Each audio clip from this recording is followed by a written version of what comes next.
So just to make my second update, it's now 3:50 a.m. on the 4th of March 2020 on the Democratic primaries.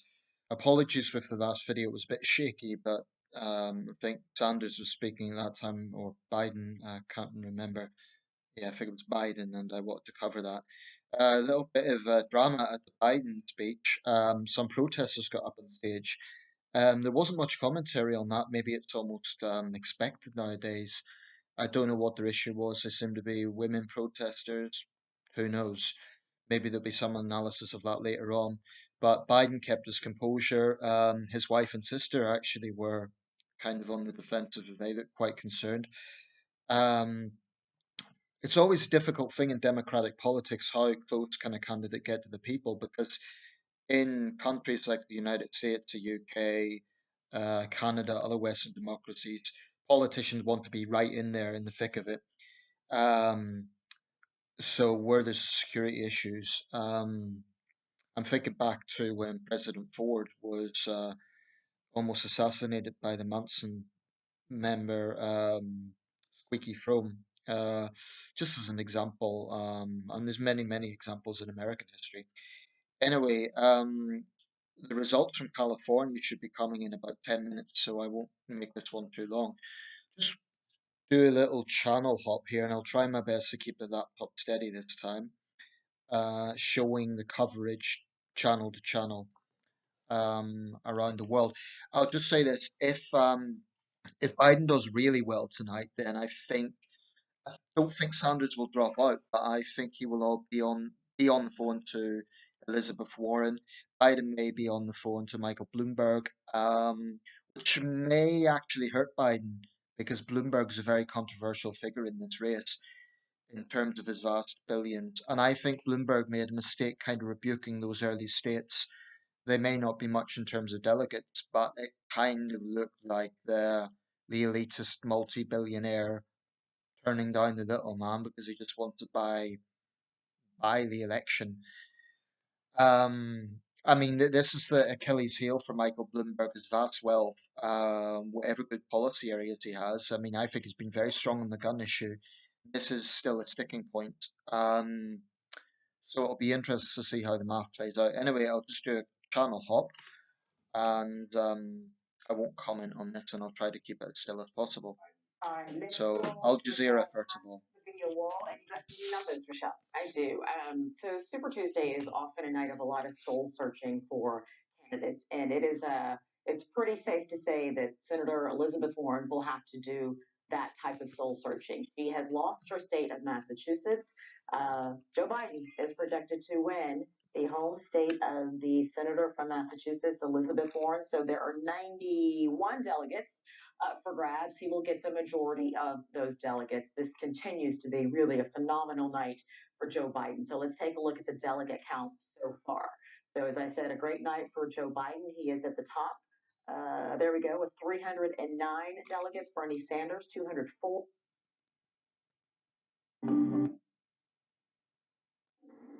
There are lots of in the social media. There are lots of information. The technology can be used for it.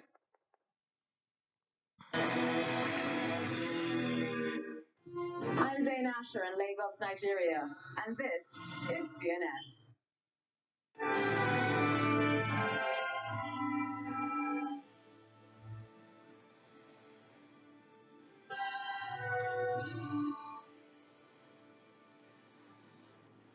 Closing in right now on the grand prize of the Super Tuesday at 11 Eastern. In a few minutes, voting ends in delegate-rich California. The state has more delegates than any other, with a whopping 415 at stake tonight. That's a huge portion of the 1,300 plus delegates the Democrats are competing for tonight. About a third of all delegates. Jake, California is clearly a gold mine. It is, in fact, a gold mine. With all the candidates still in the hunt for delegates, California, with its more than 400, is especially important. Bernie Sanders is counting on a win in California. He's hoping to boost his delegate count in a big way. Joe Biden is in California this evening, and he's hoping to stay competitive with Sanders in the more moderate or conservative time on the BBC website.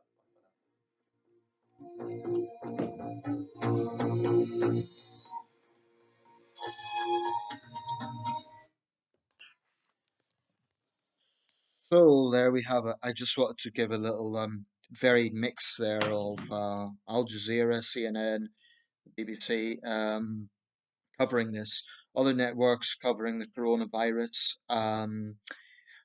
Cases around the world are now going up at a faster pace than China itself. That's the other big story going on at the moment.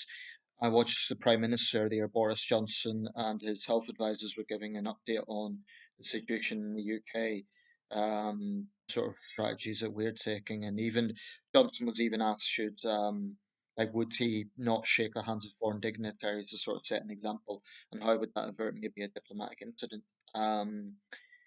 So anyway, yeah, Biden was speaking from Los Angeles earlier. I think that's the big state. Texas is also a big state, but I think Sanders would really need to win California to win at this point. I can't see him dropping out like tomorrow if he doesn't win Texas or California, but it will raise real question marks as to where his campaign can go to. I mean, he has a strong base. I think there will be a lot of Sanders supporters quite bitter about that, and kind of feeling their man was robbed of a chance. Trump, of course, was on the attack as he always does. Mini Mike, he described Bloomberg, once again crudely dismissing Elizabeth Warren as Pocahontas. This is a president who conducts business with insults. Now, okay, these are the Democrats, so you're going to expect some sniping there, but I can't think of another president who speaks this way, who communicates in this way. Anyway, I'll leave it there for now. I'll go watch a film, see what the results are after that. 2 minutes now to the California. Like, they may as well just let this roll until they show the California results. I'm on 7 minutes here, so I think I can afford to do that. California's polls are going to close in 2 minutes. California, of course, has a history um, with democratic politics. Okay, I'll just let this. Hopefully, the sound will be okay. I'll just let this roll. That's a CNN. I used to have Fox News, no longer got access to that. So here we go. This is CNN coverage of the Super Tuesday primaries for the Democratic Party 2020. Ballots and the like. So what are you looking for? Number one, the power of the Sanders campaign, they believe, will be the Latino vote. The darker the shading, the higher the percentage of Latino voters in these counties. And you see it throughout the state, certainly down here in Southern California, but all the way up through the central and up. The Latino vote is absolutely critical to Senator Sanders. We'll watch as it plays out there tonight. If you're Joe Biden, you're out there today, you're hoping some late endorsements help. You're hoping to get the same kind of a boost you had in these other states as you look out. Places where we did not expect Joe Biden to perform so well, places like Minnesota, places like Oklahoma, places where he hadn't campaigned much. The question is, does this effect that we're seeing somewhere else in these other places carry over in California? The basic population math, Wolf, is pretty simple. Los Angeles, by far, the largest part of the state. The question is down here. And one of the things we're going to have to do much later in the night, after we get the vote throughout the state, is then go through the congressional districts because you have so many delegates at play here. Little flashback to 2016. This was a Clinton state, 53 to 41. You see Senator Sanders, though, did it very well in the rural northern parts of the state, did do some well down here. This is one of the lessons. He has worked and worked the Latino community over the years. The question is, he had a strong showing out here 4 years ago. He needs a stronger showing and a win tonight, and we'll start to get those votes, Wolf, relatively soon. We're going to see what happens with the next few seconds. We're watching very closely the biggest Super Tuesday prize. Voting is about to end in California. Huge haul of delegates, 415. We got a key race alert right now. We cannot make a projection, but Bernie Sanders is the early leader in California, according to our CNN exit poll. Bernie Sanders, the early leader. Remember, 415 delegates are at stake in California. Bernie Sanders, the early leader. Let's check in with David Shellion right now. Tell us what we're seeing based on our exit poll information. Yeah, we're getting a sense of how the electorate is splitting up in California. Take a look. The Hispanic vote, Wolf, makes up about 28% of the Democratic primary elected in California. This is a Sanders strength. He's got 55% of Hispanics versus Joe Biden's 21%. That's a pretty significant margin there, 34 points, with nearly 3 in 10 voters. Take a look at young voters, 18 to 29-year-olds, also a huge part of the Sanders base. They only make up, though, about 14% of the electorate. He wins them huge, 72%. Warren gets 14%, and Biden is down at 5% with the youth vote. But again, they make up 14%. So big Sanders group, but they don't make up a ton. Look at older voters. They're twice as big a size of the electorate. 28% of the electorate in California is 65 and older. That's a Biden strength. 37% of those senior citizens are voting for Biden.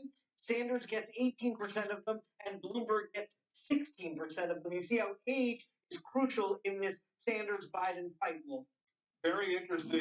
Jake, there's a race underway right now. Biden has done very well in the East, but Bernie Sanders is doing very well in the West of Europe, saying now he's the early leader in the.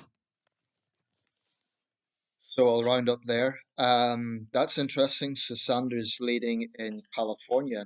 Los Angeles County, I understand, is the most populous county in the contiguous United States. Well, in the United States, there's a county in Hawaii that has less than 100 people. Los Angeles County is over 10 million, so it's a huge county. That's interesting. If Sanders gets California, then he's definitely still in. But it's going to be an interesting night to see what happens. What else can I say? Yeah, I'll round up for now. I'm sure there'll be more to add on to this later on. Um, what I hope doesn't happen is it gets into a very bitter internal fight between the Sanders side and the Biden side, because if that happens, it will just hand this to Trump on a plate. Um, and then the Democrats will only have themselves to blame. Trump, I think, is sounding more like a presidential pitch as opposed to the candidate sort of speaking in internal terms, which is what I mean by that is Sanders is kind of pitching to his base and talking about how he's different from Biden and Bloomberg. Biden is not even mentioning his opponents. He's talking about taking on Trump. So I think Biden comes across as the most presidential tonight. It'll be interesting to see what happens. I personally feel, yeah, I want to see Trump out of office. That's my take. Okay, I'll leave it there and be interested to see if there's any more commentary on those protesters. It seems to get. It's a bit like when Boris Johnson came to number 10, there was a group of eco protesters went across the street, which I think is the only time that's ever happened. Um, there's certainly been interruptions in presidential races before and primary races, but it'll be interesting to see what their agenda was. They were women, so I don't know if that's something to do with Biden's the video footage of him being touchy feely. But the thing about the women vote is Biden can always bank on him pushing the Violence Against Women Act. That's a big thing. I think for Biden. Anyway, I'll round this up, and I'm sure I'll have more to say later on. Thanks for watching.